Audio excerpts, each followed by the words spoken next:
Banks play a key role in liquidity transformation. They take in short-term liquid deposits from customers and use those deposits to fund long-term illiquid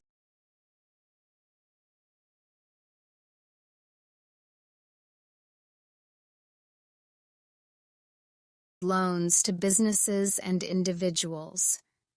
This allows banks to provide liquidity to the economy, as businesses and individuals have access to credit when they need it. However, liquidity transformation also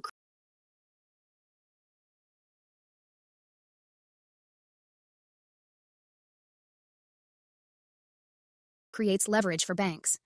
When banks take in short-term deposits and lend them out for longer periods of time, they are exposed to the risk that they will not be able to meet their depositors' withdrawal demands. This is known as liquidity risk. The higher a bank's leverage, the greater its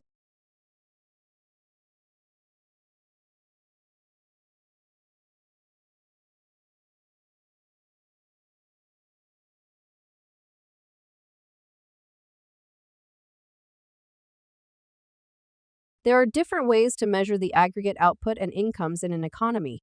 One useful way is called the expenditure approach. This approach counts GDP, or gross domestic product, by adding up the values of goods and services purchased by different sectors such as households, business, and government.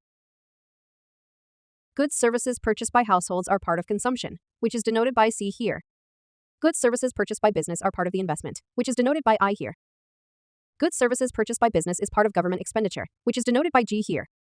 In a closed economy where there is no international trade, GDP is equal to the sum of these three components.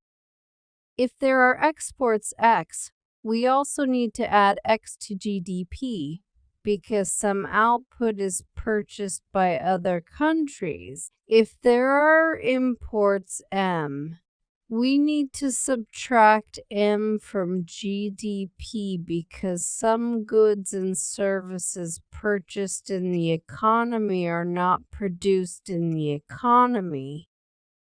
Exports minus imports, or X minus M, is called net export. Net export could be positive, 0, or negative. Therefore, we have this well-known equation.